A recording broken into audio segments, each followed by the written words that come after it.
DCGB! Ano nasa ano yan? Iskaramosa na sa DCGB!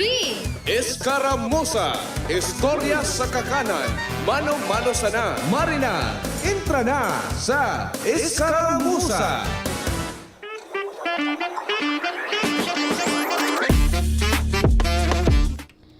Gari nasa la Kuya Ramirez, inom ko kan malipot na tubig. May nagsasabit. Oy, maray na pagkaudto na po sa indong mga tuga. Thank you so much kay Sir Mar sa pagtukaw kasuhapon ta. Kay puhan Kuya Ramir. Kay puhan na magbayad ki sa bakuna. Oy, kumusta po kamo? Ano lamang tabian sa indong pinagkakabisihan dyan? Aldaw na po katangunanin Martes, Nobyembre 5, 2024. Clear na sa mga nagsisirculate sa social media. Posibleng malesen na su kahaditan kan mga magurang pati na itong sa mga estudyante. Tatibaad na mas maliwanag na ipaliwanag na ni Police Executive Master Sergeant Carlos Panya and Chief Invest kan Legazpi City Police Station, and then an tagapagtaram kan Daraga Municipal Police Station si Police Lieutenant Maria Isabel Nopia. Digdi kaya Kuya Ramirez sa Legazpi, kansaro pang aldaw, talagang viral ito sa social media. Nahiling ko na nga ito nag-agi sa kuyang Facebook, sa newsfeed. And talagang nag-gains ininin 1,000 nga nito, Jay, 1,000 na reaction, so shares, and then comments. Pero dahil nga ni dyan, nagkondukta manin magakanigong investigasyon ang mga authorities digdi, and then pasalamatan tata right after ka ito na nag-viral ito, nagkaigwa manin magakanigong lakdang ang mga otoridad tanganing maaraman ko nito ang totoo. And then kasubago na kauron niya ni Joshua James Bino si Sir Panya, and then based duman sa backtracking ka mga footages kan closed circuit television, nag-agi man sa napalan Kuya Ramirez van. And then, syempre, aram ninda yan, pinag-alala ninda yan sa investigasyon. Itong kung halimbawa, ang sarong personaan may maraot na plano, sabi duman, wala man nga posibleng gibong nganin maraot. And then, dyan man sa may parte kan Daraga, sa Barangay Tagas, tanya ko dyan ang Tagas Elementary School, padagos pa man ang sa indang ararom na investigasyon manangod po duman sa tigsasabing allegedly kidnapping. Pero mas marhay man gararay Kuya Ramir na mag-ingat po kita, sabi bagakan mga magurang maski duman sa mga fairy tales, mga storybook baga, igo duman kita kinababasa na don't talk to strangers. Okay lang magsimbag just in case na halimbawa maghapot ki direksyon, pero so to the point Kuya Ramir na iibahan mo pa without knowing itong sisitong personang ito. Grabe na Kuya Ramir nakabuotan man. And syempre, isipon mo po tabian sa imong safety. And of course, i-highlight ko lang itong sabi ni Lieutenant Nopia na just in case may siring kayo mga pangyayari. Dahil tulos pag-post sa social media, wala man kan maginibo. Mabasa ito ni Kuya Ramir, wala man siyang maginibo ka ito. Ang pinaka-importante po, iupuan ipablatter sa pinakaharaning barangay hall, or magduman po kamo may mga community present bagaan na police station, pwede po kamo magpasirin dyan, and then may mga contact numbers po, pwede kamo dyan mag-reach out tanganing po digdi may paabot ang siring ka ng mga pangyayari.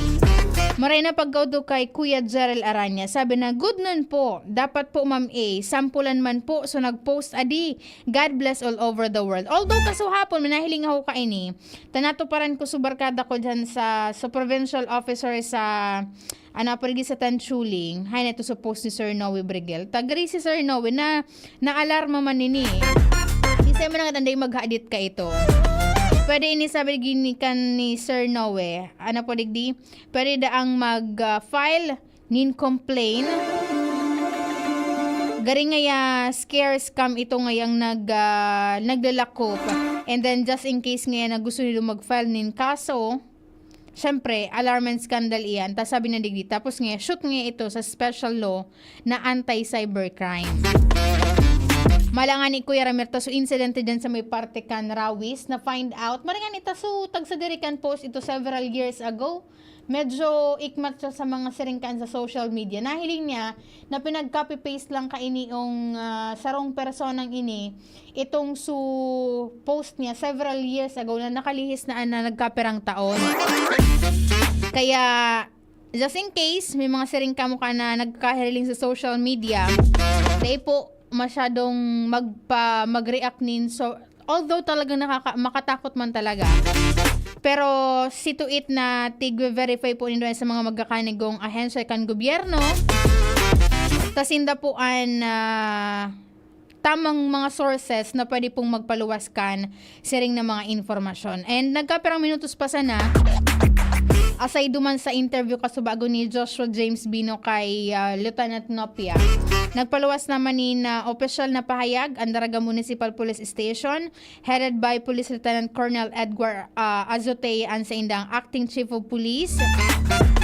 Sabi po digdi tungkol sa report ng tangkang pagdukot di umano sa isang mag-aaral na lalaking lulan ng puting sasakyan. Kasalukuyan nagsasagawa ng masusing investigasyon ang Daraga PNP hinggil sa insidenteng ito base naman sa report na aming natanggap mula sa Tagas Elementary School ng Lunes, Nobyembre 4 ng taong kasalukuyan.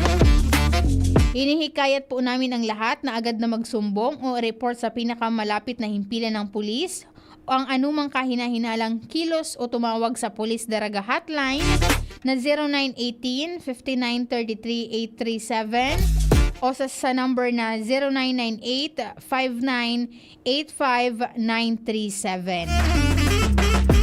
Iyan ang abiso hali sa Daraga Municipal Police Station. So, move on na kita, Kuya Ramir. Move on na kita ka mga pangyaring iyan ta. Clear naman po. Avoid na nindong ipag-share ang mga siringkan. I-share na lang nindo su news item dyan sa DCGB News Online. Tanganing, duman man sa mga day pa nakakabasa. Maaraman ninda kung ano ang katotohanan sa mga istorya and mga post na iyan nag-viral sa satuyang social media. And ang DTI Albay, pigi-imbitaran po an publiko, partikular na itong nasa National Capital Region, na suportaran asin magbakalin mga produkto kan mga micro, small and medium enterprises para sa gigibuhon na Saud Albay Trade Fair sa Nobyembre 20 sa Good 24 po tabi iyan dyan sa Grand Atrium Shangri-La Plaza, Mandaluyong. Siyempre, itong sa mga produkto naman kan mga micro, small, and medium enterprises di sa probinsya kan Albay, itong sa mga delicacies, mga produktong mga bag, mga pangdekorasyon ngunin na Pasko, pwede po nitong maibabakal dyan sa apat na aldaw na Saud Trade Fair Albay. And magkakaigwanin na Diskwento Caravan sa Nobyembre 6, anong aldaw iyan? Merkules. Ngunit ng Merkules ini, alas 8 nin pagkaaga, sagod alas 5 nin pagkahapon. Diyan po iyan sa parking area kan Department of Trade and Industry, Regional Office Number 5 sa Regional Center Site, Rawis, Legazpi City. Ano nga ya, Angel, ang pwedeng mabakal kan publiko sa tigo-opreser na Diskwento Caravan kan DTI? Sabi digdi, pwede ka mong dyan makabakalin mga basic necessities, kaibahan po ang pagkaon, mga hygiene products, and mga gamit sa harong, and then ining mga gamit sa harong o ining household items sa discounted prices. Katuyuhan po kaya na makapagtaok nin oportunidad sa publiko na makabakalkan sa inang mga pangaipo. Lalo na po ngunyan na after pa lang po kita na tamaan kaining bagyong Christine, and then may mga nagkakapira pang raot ki panahon kitang namamatayan, sagod po sa ngunyan. Maray na pagkaudo kay Ma'am Tet Aldana Hakub kan Ravax family. Sabi niya, "Hi ma'am, good afternoon po. Open na po ang Pilar Branch Me. So mga taga Dunsol and Pilar, pwede na po duman." Ay duman po sa mga friends ta dyan sa may parte, makusugaan na DCGB dyan sa may parte kan Sorsogon. Dakol akong mga nagkakadarangog dyan, Kuya Ramir, lalo na pag Sunday. Yun lang kaya ang oras na naglalagaw-lagaw ako dyan sa probinsya kan Sorsogon. Just in case po nakamuan, nakagat, nakamurot nin ayam, pwede ka mong magbisita dyan sa Ravax. Oy, familiar ining barangay Ma'am Tet sa Kuya. Niyaon po sila dyan sa barangay Marifosque. Kataning lang po kansarong tindahan nin motor. Pwede ka mong magpabakuna dyan sa affordable na kantidad. And pwede ka mong magpasiring duman Monday to Saturday and Sunday. Ano Ma'am Tet? May mga oras lang from 8 to 4 p.m. pag weekdays. Tapos pag weekends, 8 to 12 noon. Tama ba ako Ma'am Tet kan schedule? Naipigpaluwas ko. And bisitaon lang po nindoan sa indang official Facebook ang Ravax Animal Bite Center. Mahiling po nindoman ang schedule nindo. And very accommodating po ang mga staff dyan. Kung may mga concerns ka mo, i-PM lang po nindo, mag-send ka mo nin message nin concern manungod po dyan sa mga bakunan ligo offer. Aside duman sa mga nakagat and nakamurot nin ayam, iga pa sinadyan dyan nin other vaccines na available. Mag-inquire lang po kamo sa indang official Facebook pages po dyan sa indong social media account.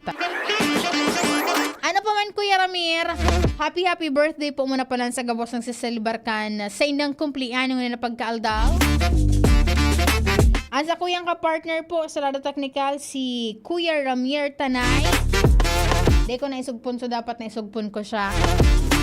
Tigtatawan niya, abo. Sa IT niya dyan si Jerome Nico Martinez. And then sa newsroom, niyaon dyan si MJ and nakamonitor si Sir Mar de la Cruz. Ako po na silong nakaibahan nila na pagkaudto. Ako po si Angel Mustaza. Bye-bye. Pre, makinig ka muna. Payong kaibigan lang ha.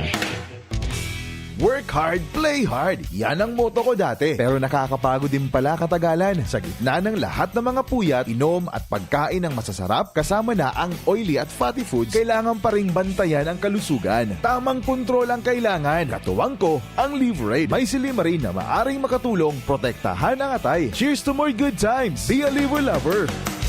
Mahalagang paalala, ang Liverade ay hindi gamot at hindi dapat gamitin paggamot sa anumang uri ng sakit. Ang good drinks at good food, perfect combo. Isama pa ang Liverade para sa kalusugan ng atay. Mabibili sa mga leading drugstores nationwide. Adrian Salceda, Adrian Salceda.